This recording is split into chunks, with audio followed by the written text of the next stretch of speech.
Okay, today we are playing a game on Dorado. We are in the Platinum SR range, and we will be playing Moira on defense and Mercy on attack. There is also a little bit of Lucio in there at the very end, but I do mean a little bit of Lucio, so there's not much point worrying about it. It's basically mostly Moira. The Mercy segment is significantly shorter than the Moira segment also.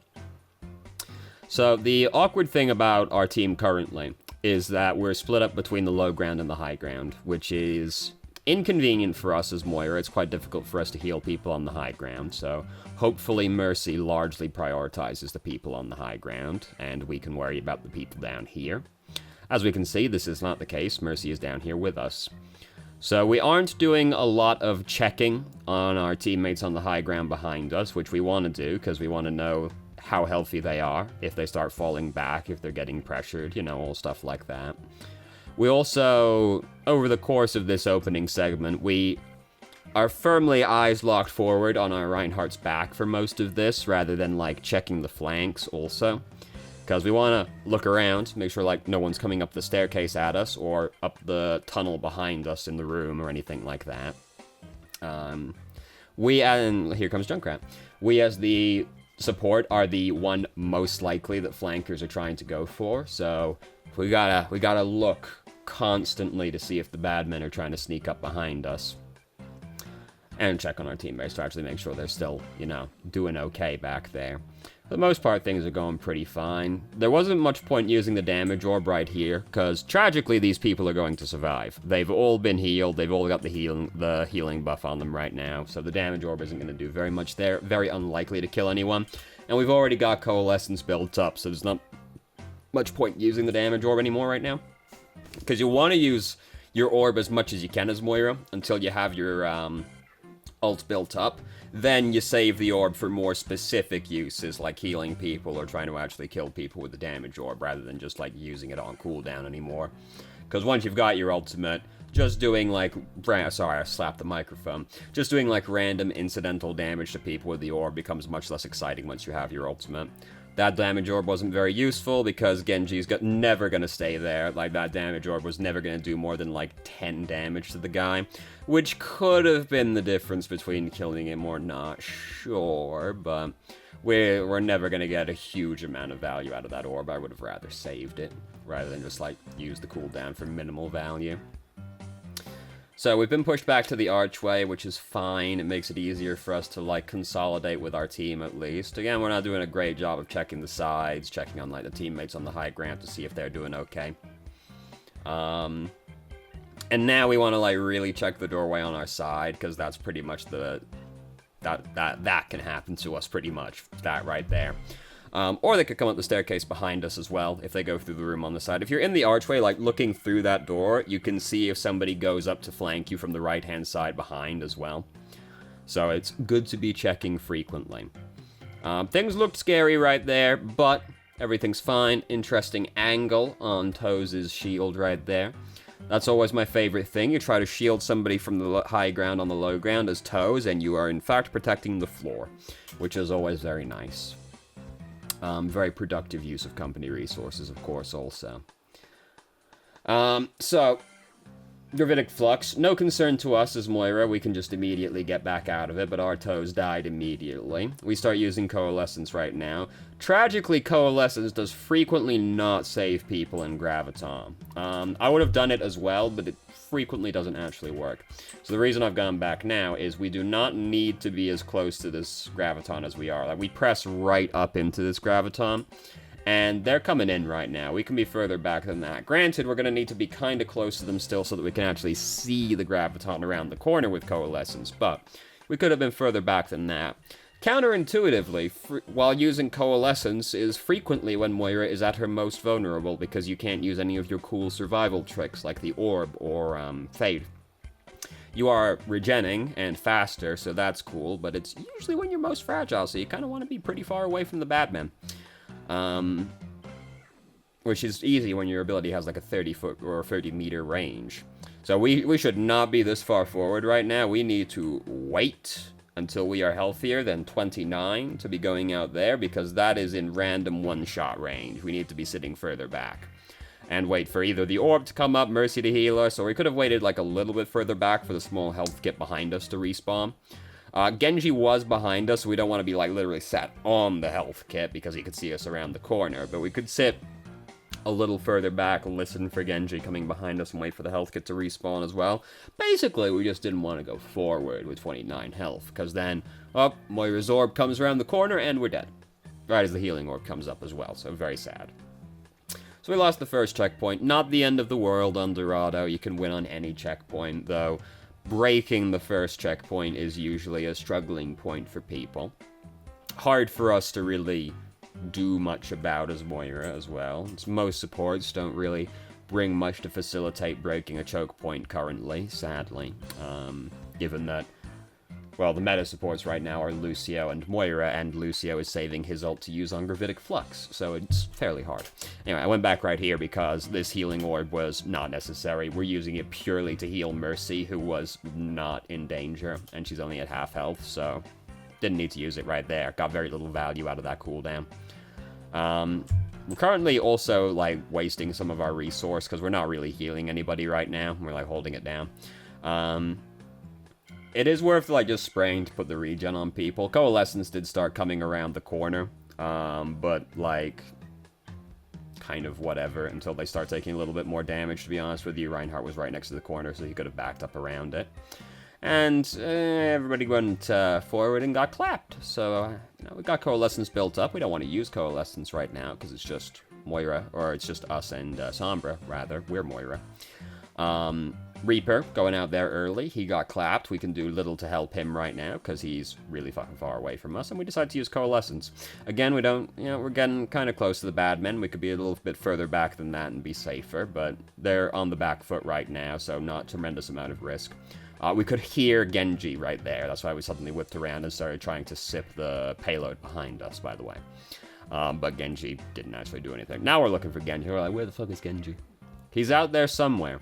So Genji and Zarya have got their ultimates now. This Genji's ult is scary to us as Moira, presuming Genji does it right. If he does it wrong, it will be no problem. We will just fade away from him and be at no risk anymore. Same deal with Graviton. Doesn't really concern us too much as Moira usually. Unless we get caught without our cooldowns.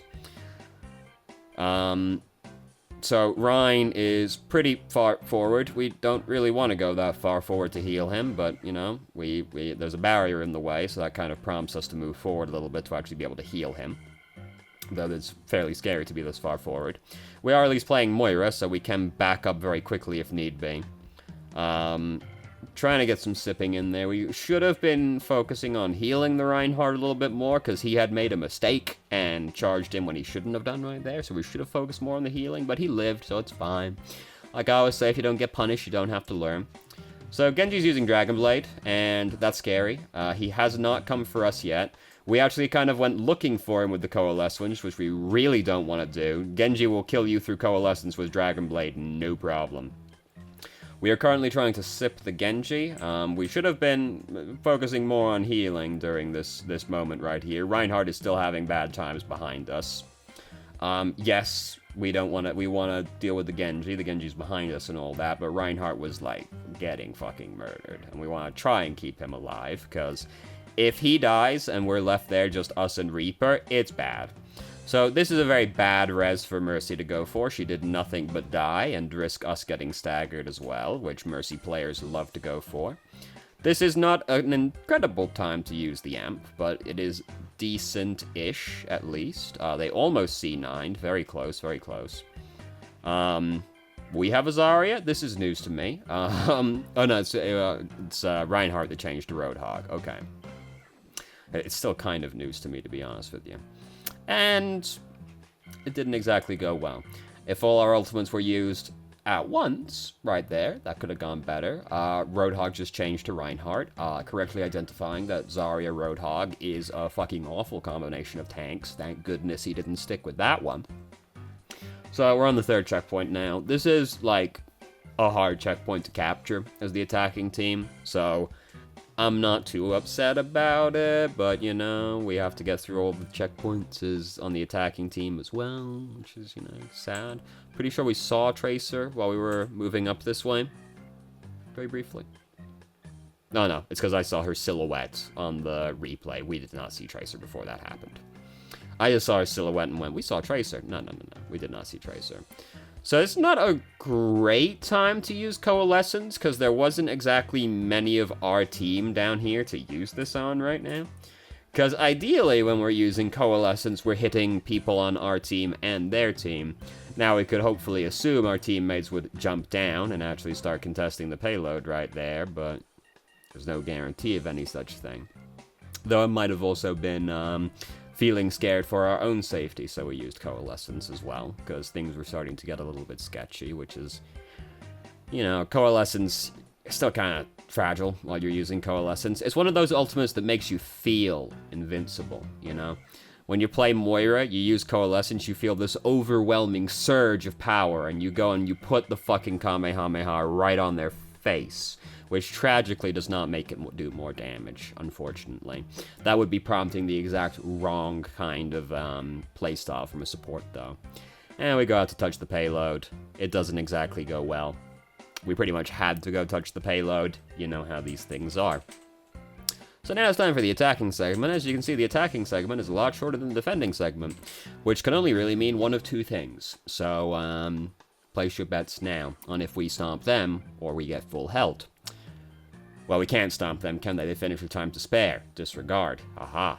What a fool I was. That would have to be a very resounding stomp. They'd have to all leave between the 2 rounds.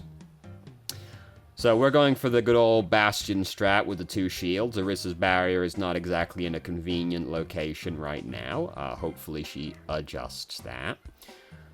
Doomfist came out, he went for it, didn't exactly go well. We were not focusing on the Bastion in that during there. We pretty much want to focus explicitly on Bastion, unless somebody looks like they're about to die, pretty much, because we're the off-healer right now. We want Moira to do most of the healing, and we sit pocketing the Bastion. But if it looks like someone dies, we have to worry about them as well. You know, we do still have to heal the other people, tragically. Moira was getting fucked up in this room a little bit ahead of time right here, because, I mean, Moira's straight off by herself right now. We could see she was in critical right there. We saw she was in critical right there. We don't actually get to her until she's basically already dead. We're now waiting to res the Moira. The thing is, while we're doing this, our teammates have no healer at all. So, like, we have to be, like, really sure that resing that Moira is going to be a big payoff, and I was not convinced it would be. Having to wait for the res was really the thing that did it. Like, if we had the res, like, immediately when we went in there, alright, fair enough, but having to wait for 4 seconds for the cooldown was too much. We left our team without a healer for, like, the time we were waiting, the time we were resing, and slightly before that as well, so, like, 8-ish seconds, we left them without a healer. Like, it's pretty bad. We don't want to do that. The people who are currently alive take precedent over the people that are dead when you're playing Mercy. Because if you trade one person for another when you res them, that person's got to have been really fucking worth it, dude. Doomfist's in here. Doomfist being inconvenient. Fuck Doomfist. Am I right, fellow gamers? Fuck Doomfist.